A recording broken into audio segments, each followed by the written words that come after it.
Homegrown Enabling Factors. Part 40. Islamophobia and Political Correctness. Concerns have long been raised that fear of accusations of Islamophobia have inhibited open discussion and effective action on group-based child sexual exploitation cases, particularly those involving grooming gangs. A series of reports and analyses from the think tank, Policy Exchange, have documented how the charge of Islamophobia has been deployed to challenge, intimidate or discredit individuals and organizations attempting to highlight the issue. In a 2025 research note titled The Rotherham Grooming Scandal and the Creators of the Islamophobia Definition, Policy Exchange examined connections between the scandal in Rotherham and the development of a contested definition of Islamophobia by the All-Party Parliamentary Group, APPG, on Muslims. The report highlighted the role of a key APPG staff member from Rotherham, Mubin Hussain, who in 2015 organised a community protest against South Yorkshire Police, accusing them of scapegoating Muslims amid the grooming investigations, actions described by some local figures and inquiries as unhelpful to addressing the abuse. It also tells us a great deal about the politically correct institutional culture within Rotherham Metropolitan Borough Council, that in attendance at a safeguarding strategy meeting, dated the 6th of June 2000, was an anti-racism coordinator named Bhupinder K. Moku. Similar themes appear in Policy Exchange's June 2025 publication, How Not to Tackle Grooming Gangs, which argues that accusations of Islamophobia, independent of any formal definition, have been used to suppress exposure of the scandal and the pursuit of justice for victims. It recommends pausing government work on an official Islamophobia definition until the conclusions of a national grooming gang inquiry are known.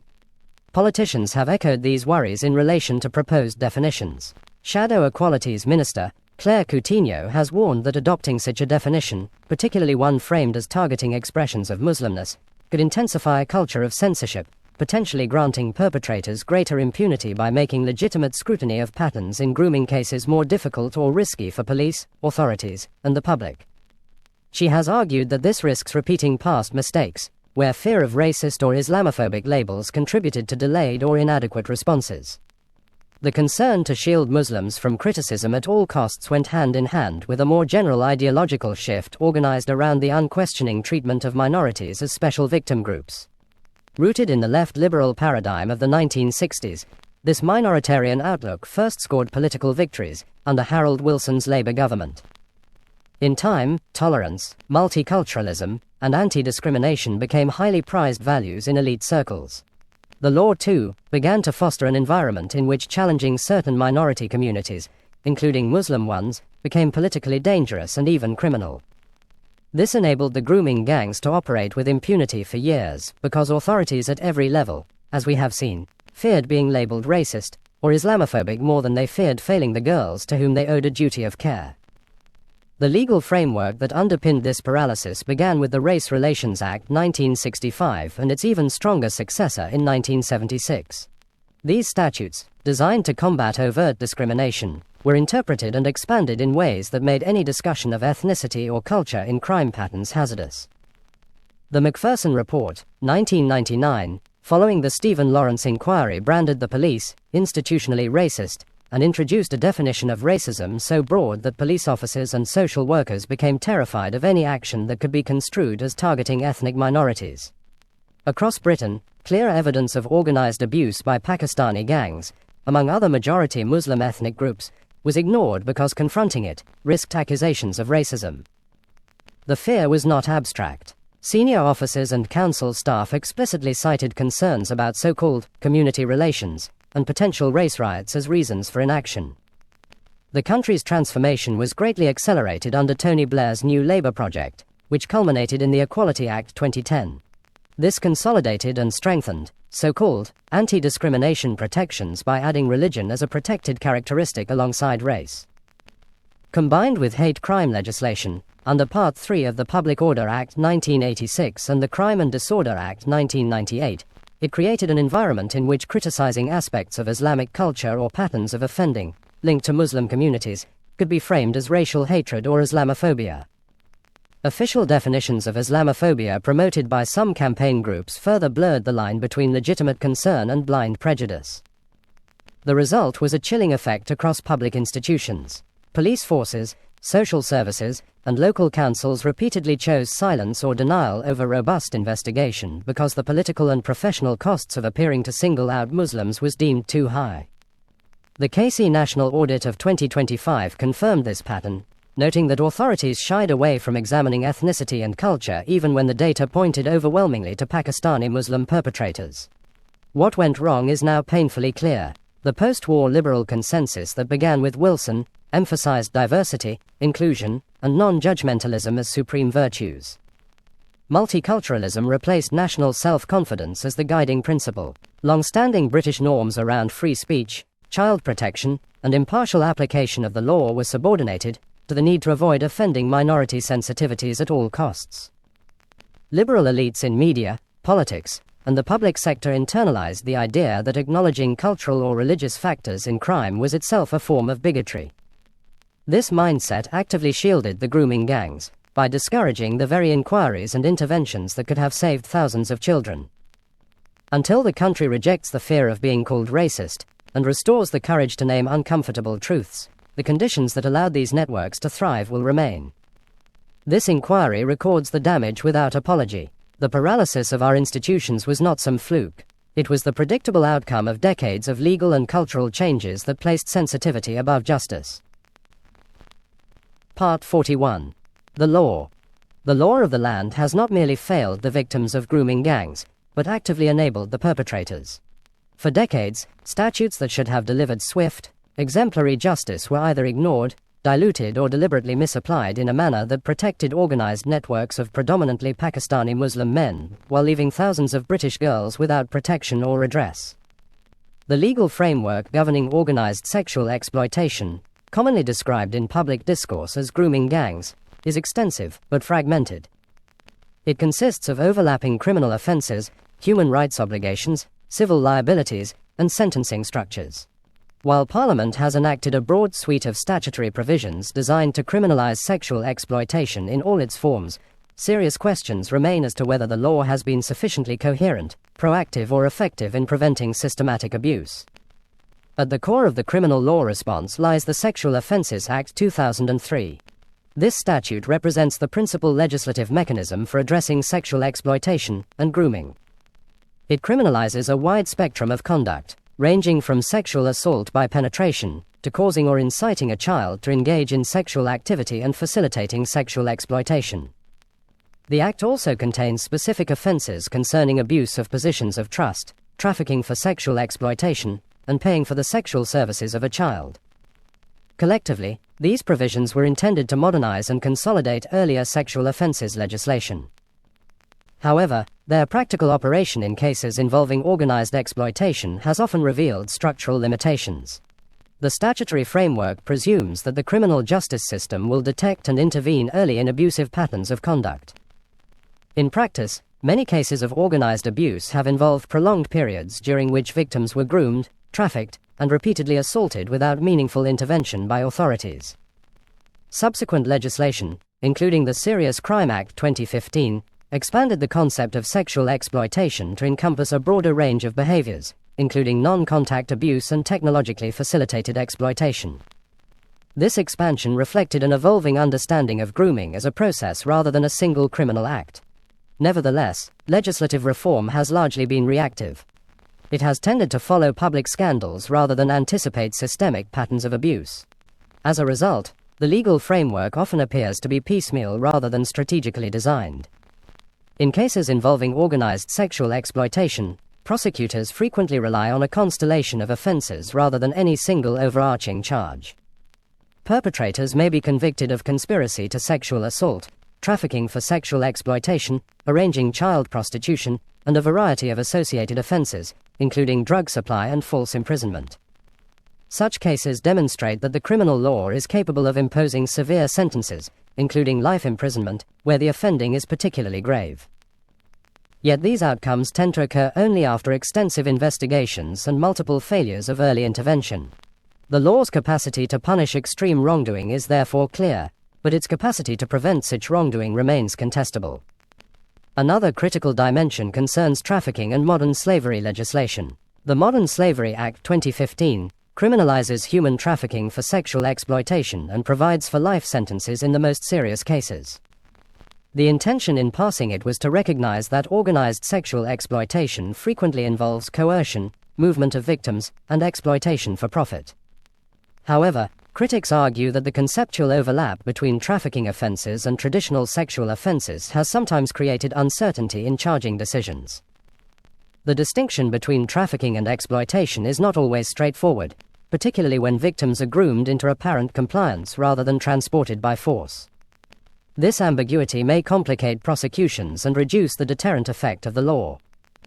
The legal framework also extends beyond criminal liability to encompass civil and human rights obligations.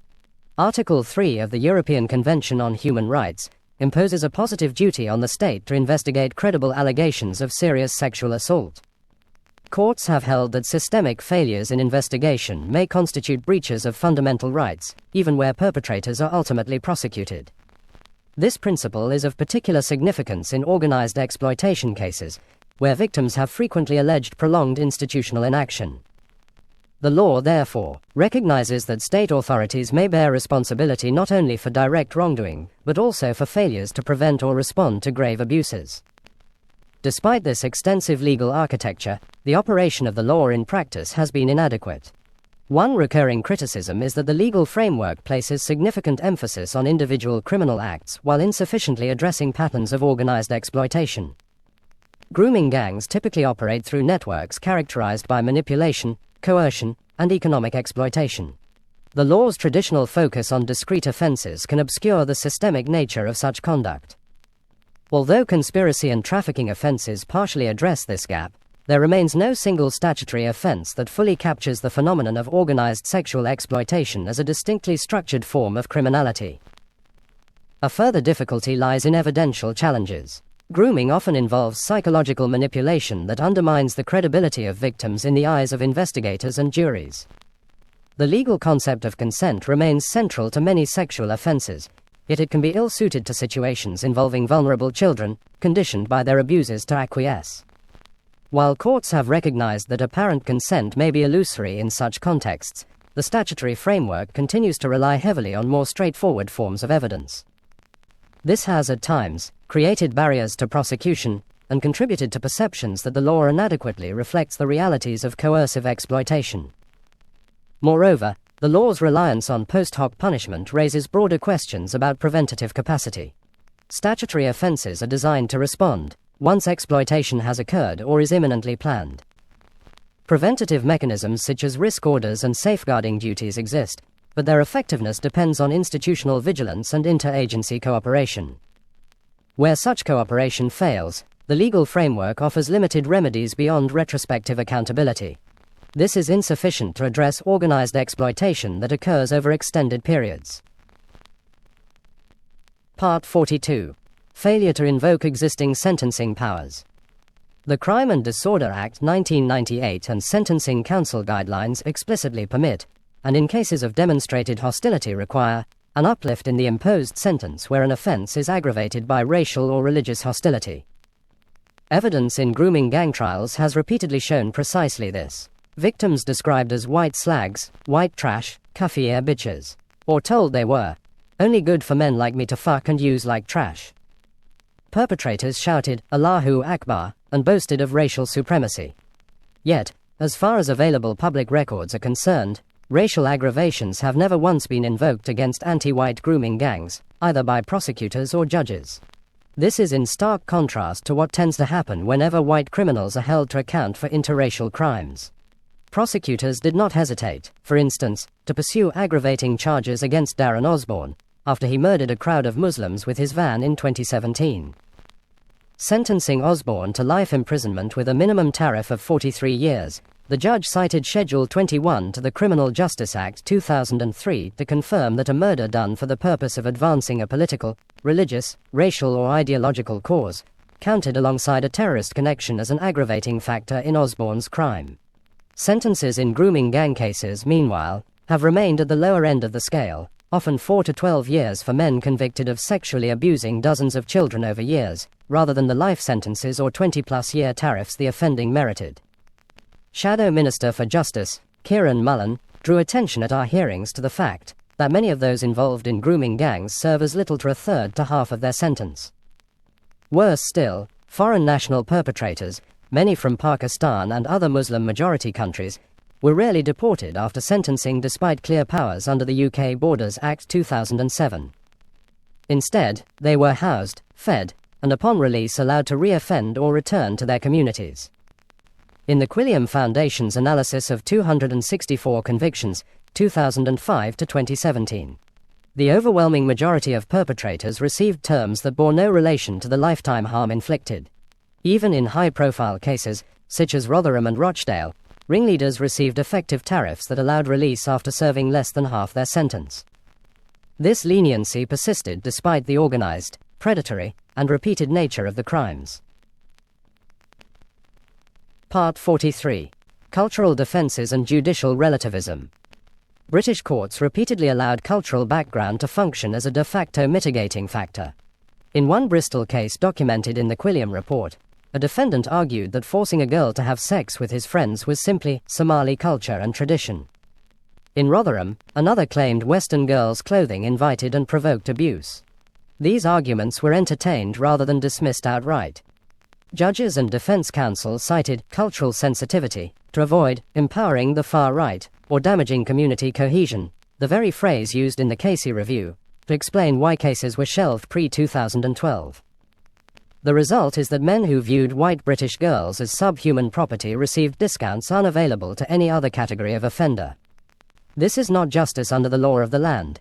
It is the importation of foreign honor-shame norms into the British courtroom, with the explicit acquiescence of senior police officers, prosecutors, and judges. Part 44. Party Politics.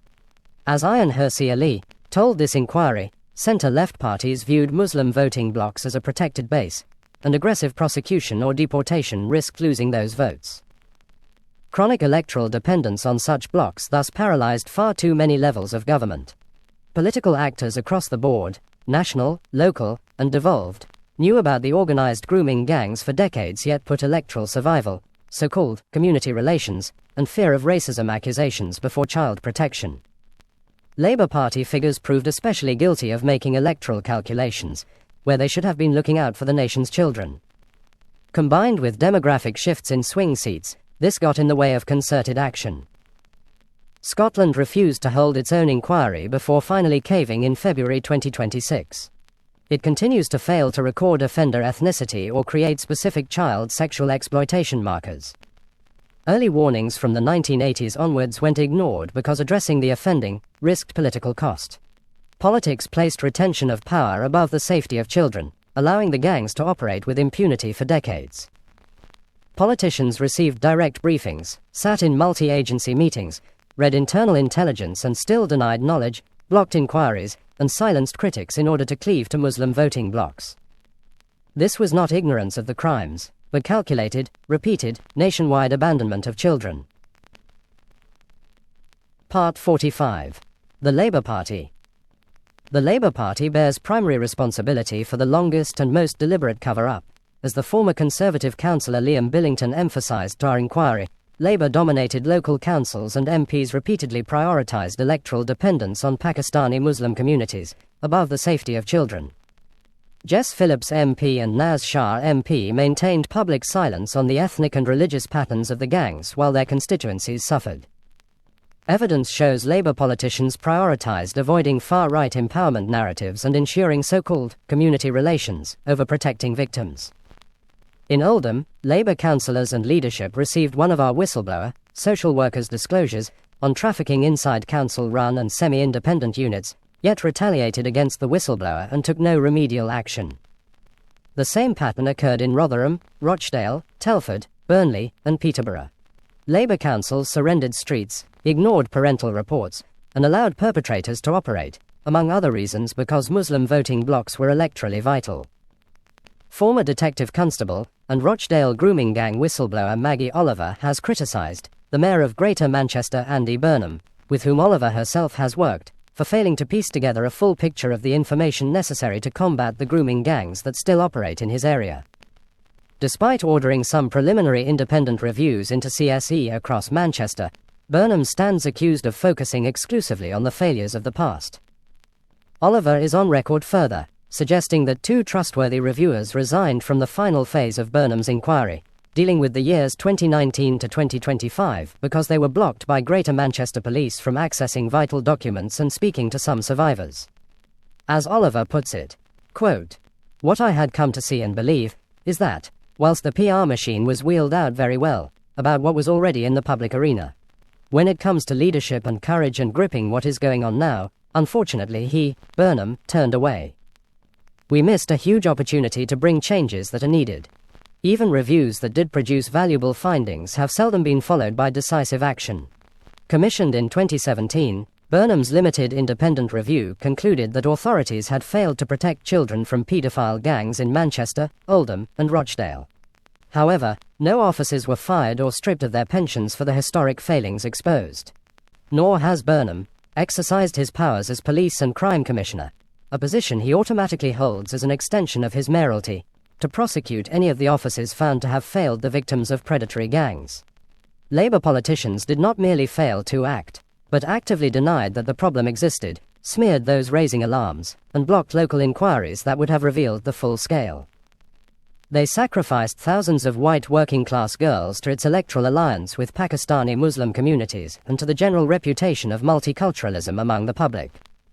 Such institutional paralysis was not accidental, but political, for even when a few Labour politicians such as Sarah Champion did speak up, they were dismissed.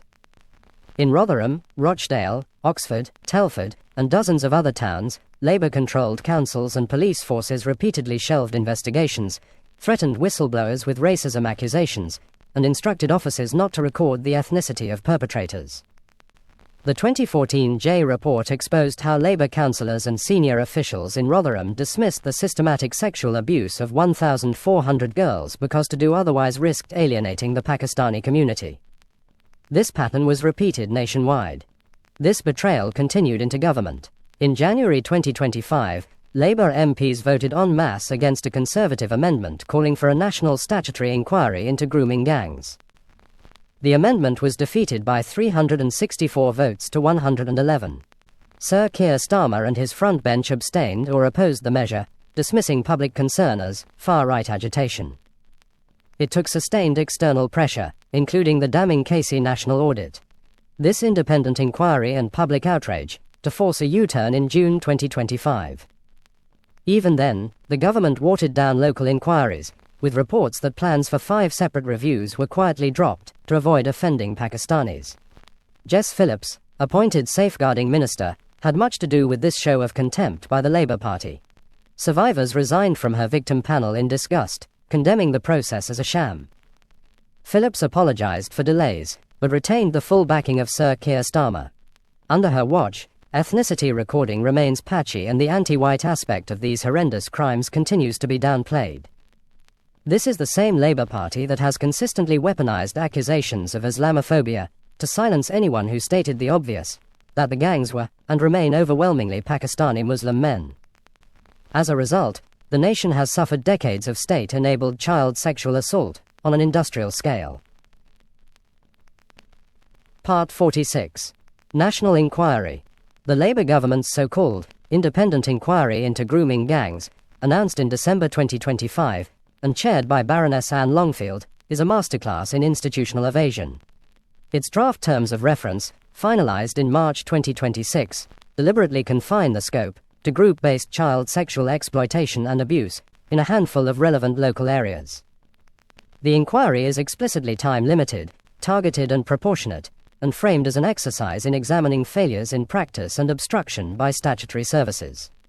There is no mandate to examine the national scale of the problem, the overwhelming ethnic and religious profile of the perpetrators, the honor and shame-based cultural drivers, or the role of political correctness and electoral cynicism in allowing the abuse to flourish for decades. Victims and survivors are notionally placed at the center, yet the terms of reference carefully avoid the very questions that the public and the survivors have demanded be answered for decades. This is not an inquiry designed to deliver truth or justice. It is a containment exercise. By narrowing the focus to local operational failures and excluding any systematic analysis of the demographic, cultural, and religious patterns that witnesses have repeatedly described, the government has ensured that the most uncomfortable truths, not least those that implicate Labour's own chronic dependence on certain voting blocs, will never be confronted. The very government that once resisted a national inquiry has now given us one with terms so tightly drafted that it cannot possibly disturb the political consensus that enabled the grooming gangs. None of this will expose what really happened. It is structured precisely so that it cannot. While the core grooming gangs were overwhelmingly Pakistani Muslim networks, operating with political protection, the Labour Party's complicity went far beyond mere negligence. In multiple documented cases, both sitting and former Labour councillors and figures were themselves perpetrators of child sexual abuse. Either that, or they directly shielded abusers within the grooming gang ecosystem. This was not a coincidence. It was the inevitable consequence of a party that treated Pakistani Muslim communities as precious vote banks, even while its own members were sexually abusing children or tipping off predators. Part 47. Direct perpetrators within Labour ranks. Lord Nazir Ahmed, former Labour councillor in Rotherham and Labour peer, was convicted in 2022 of multiple child sex offences, including sexual assault of a 13-year-old girl. Jailed for 5.5 years, Ahmed had been a Labour councillor since 1990 and was elevated to the peerage by Blair. Survivors described him as part of the same networks that enabled Rotherham's grooming gangs. A survivor publicly demanded that he be stripped of his peerage and truly shamed. The former Labour councillor, Liron Velleman, pleaded guilty to sex offences against a child, after approaching a 13-year-old and asking if she was a virgin. The Labour councillor Carol Clark faced formal complaints, after allegedly warning her paedophile son of his impending arrest in a grooming-related investigation, while simultaneously voting on grooming gang matters. The former Labour MP Ivor Kaplan was arrested for grooming a 15-year-old child in 2025. These were not isolated bad apples. They were Labour members operating in the very councils, Rotherham, Rochdale, Oldham, and so on, where grooming gangs thrived under political cover. Part 48. Enablers in positions of power. Beyond direct offending, senior Labour figures either failed to crack down on grooming gangs or obstructed efforts to do so. Sean Wright, Labour councillor, Rotherham Children's Services lead 2005 to 2010, remained in post, despite knowing about the scale of the abuse. Resigned only after the J report exposed his department's catastrophic failure. Roger Stone, Labour council leader, Rotherham 2003 to 2014, presided over local government during the cover-up documented in the J report. Multiple Rotherham Labour councillors interfered in police investigations, tipped off perpetrators, or dismissed victims as making lifestyle choices to protect community relations and votes. While Sir Keir Starmer was the Director of Public Prosecutions, it has been reported that 13,000 suspected grooming gang members and paedophiles were let off with warning letters. As stated earlier, the Mayor of London Sadiq Khan repeatedly insisted there were no grooming gangs operating in the city. He described evidence from whistleblowers as politically motivated. He told the London Assembly that child sexual exploitation in the capital is a far more complex matter, and does not fit the grooming style patterns on display across deprived northern towns. These statements he made despite the fact that the Metropolitan Police had in its possession reports of young girls being plied with alcohol and drugs, then sexually abused by groups of men in hotels and other locations across London. A Daily Express investigation revealed that Khan had direct access to HM Inspectorate of Constabulary documents detailing the very patterns of offending he had denied. Khan read these files yet continued to deny the existence of grooming gangs in public. Overall, the Labour Party did not just fail to prosecute the gangs. In some cases, its own members were the abusers, and in most cases its councillors, leaders, and ministers put loyalty to Pakistani Muslim blocs before child safety. No other political party has such a well-documented track record of direct involvement with and institutional protection of industrial-scale child sexual assault. This was in large part due to Labour's own electoral self-interest. Part 49. The Conservative Party. The Conservative Party, when holding national power from 2010 onwards, failed to impose mandatory ethnicity recording for CSE offenders, and failed to launch a nationwide statutory inquiry despite the scale becoming public through the Rotherham J report and other local revelations. Successive Conservative-led governments allowed the same local cover-ups to continue unchecked in non-Labour areas, and did nothing to force data transparency or protect children outside labor strongholds. The national political environment under conservative administrations permitted the gangs to operate for another decade without systemic disruption. A proud Islamophile, the former Conservative Minister Rory Stewart is a standout example of the malaise within the party. Stewart once stated on his podcast with Alistair Campbell, "The rest is politics," that the grooming gang phenomenon is no more than a small-scale blight, largely confined to the north of England. At the very least, this downplays the national pattern documented in witness statements from towns and cities across the country, and reinforced the political reluctance to confront the full scale. Sammy Woodhouse met David Cameron as early as 2015 and told him everything she knew, up to and including the fact that many child victims were still being criminalized. A number of prominent figures within the Conservative Party have become more vocal about the grooming gangs phenomenon, amid the issue's rising political salience. Even so, Conservative Prime Ministers, from David Cameron to Rishi Sunak, did very little in government. Part 50. Scottish Politics. John Lamont MP's evidence to our inquiry shows that the same reluctance operated north of the English border. Successive Scottish governments, across parties, but with clear Labour influence in earlier periods, refused to commission a dedicated national inquiry into grooming gangs, failed to introduce specific CSE markers, and fell short of routinely recording the ethnicity of offenders. This data gap prevented the development of any proper national picture, and enabled grooming gang networks to continue unchecked in both urban and rural Scotland. Part 51. Pregnancy, abortion, and children born of sexual assault. Gangs deliberately used pregnancy as a tool of control. Girls as young as 4 were sexually assaulted repeatedly, some until they became pregnant. Perpetrators then exploited the pregnancy to bind the victims to them, prevent escape, and exert ongoing coercion. Victims endured multiple pregnancies, while still children, themselves. Some miscarried under the physical and emotional trauma. Others were coerced into abortions. Those who carried to term gave birth as children and were left without support, education, or protection.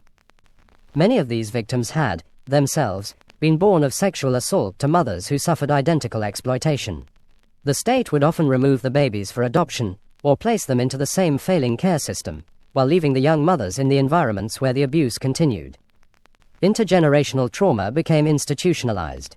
Abortions were sometimes arranged by the perpetrators or their associates, often in backstreet conditions that caused lasting physical damage. Medical services recorded the pregnancies and injuries but discharged the girls back to the abusers without safeguarding or long-term support. Social services and the NHS treated the pregnancies as isolated medical events rather than evidence of organized child sexual abuse. The state severed the maternal bond while failing to break the cycle of abuse. Other babies remained with mothers who were themselves still children, producing immediate harm typically involving a disrupted education, substance addiction, mental collapse, and repeated contact with the criminal justice system. Victims who had been born of sexual assault to earlier victims described the same patterns repeating across generations. Every statutory agency encountered these pregnancies. Hospitals and sexual health clinics recorded genital injuries, STIs, and pregnancies in 11 to 16-year-olds, but made no protective referrals. Mental health services discharged girls after suicide attempts linked to the pregnancies without trauma care. Social services closed cases or returned the young mothers to high-risk environments. Police failed to investigate the sexual assaults that caused the pregnancies, even when the perpetrators were named and known. Licensing authorities allowed the taxis that transported pregnant girls to continue operating. The family law courts made matters worse for victims across the board, often by awarding sexual abusers parental rights over the very children begotten by their heinous crimes.